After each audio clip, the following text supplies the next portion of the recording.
And welcome back. Here we are on the 16th of December.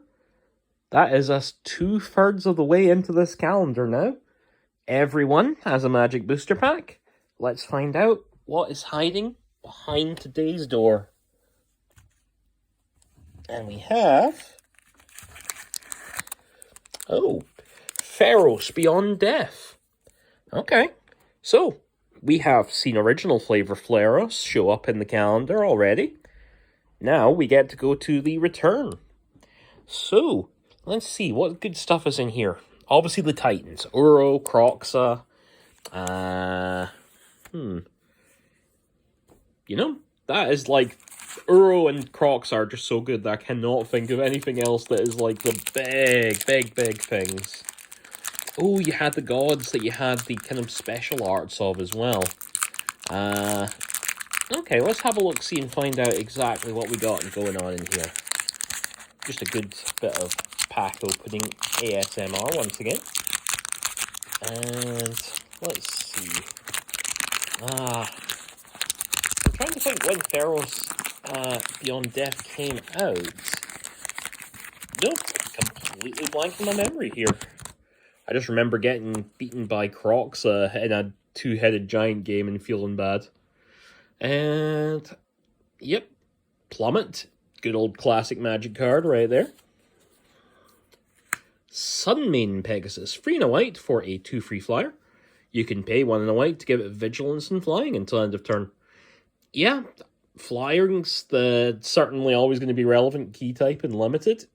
Having it gain vigilance and lifelink just kind of pushed games longer from there. Whoop. Wrap in Flames, 3 and a red. For a sorcery, deals 1 damage to each of up to 3 creatures. Those creatures can't block this turn. Yeah, red's got to have its no blocking thing. Get some stuff, push some stuff out of the way. Deny the Divine, 2 and a blue. For an instant, counter target creature spell or enchantment. If a spell's countered this way, exile it instead of putting it into the owner's graveyard. Obviously put there to deal with the escape mechanic that came up in this set. Glory Bearers, 3 and a white. For enchantment creature, Human Cleric.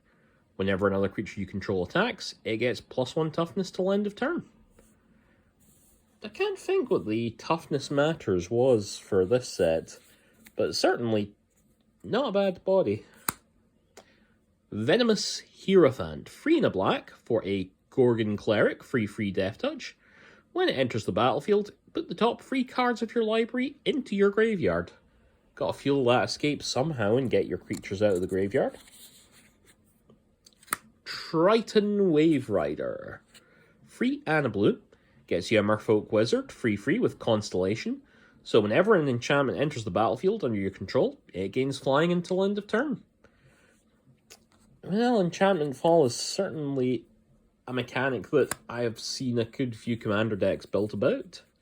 Incendiary Oracle, 1 and a red for a Human Shaman, 2/2. You can pay 1 and a red to give the Oracle +1 till end of turn. If a creature dealt damage by the Oracle would die, exile it instead. Yeah, seems good enough for a little 2/2 body. Going big, and yes, a free green for a Nyxborn Colossus, 6/7 enchantment creature giant. There was a cycle of each color having an enchantment creature that was just vanilla, but having the text of the poem once more, kind of like the original Pharos had the Feriad. This had the Calafia. Nice. It's just little things like this I enjoy, just seeing a little flavour from the set pushing through. Revoke Existence, which I believe was a reprint from the original Pharos block, in fact. 1 and a white for a sorcery, exile target artifact or enchantment. Into our uncommons now. We have a Stinging Lionfish. 1 and a blue for an enchantment creature fish. Whenever you cast your first spell during your opponent's turn, you may tap or untap target non-land permanent. 2/1. Yeah, blue had this whole thing in this set of rewards for playing spells in your opponent's turn, and, well, What do blue, black, and blue, white enjoy most, apart from just saying, draw, go, and then play all your hand in another person's turn? Setessan Petitioner. 1 green gets you a 2/2 human druid. When it enters the battlefield, gain life equal to your devotion to green. Yeah, solid little devotion payoff card from there. I actually cannot remember this card being played much, but I think it's just pretty neat. What we got behind here? We have Escape Velocity. Oh, yeah. 1 red, Burn an Aura. Enchanted creature gets +1 in haste, and it has Escape, 1 in a red. Exile 2 other cards from your graveyard to cast it from the graveyard. So yeah, this was just kind of reusable haste that you would just play again and again. Yeah, I was kind of a fan. Did its work.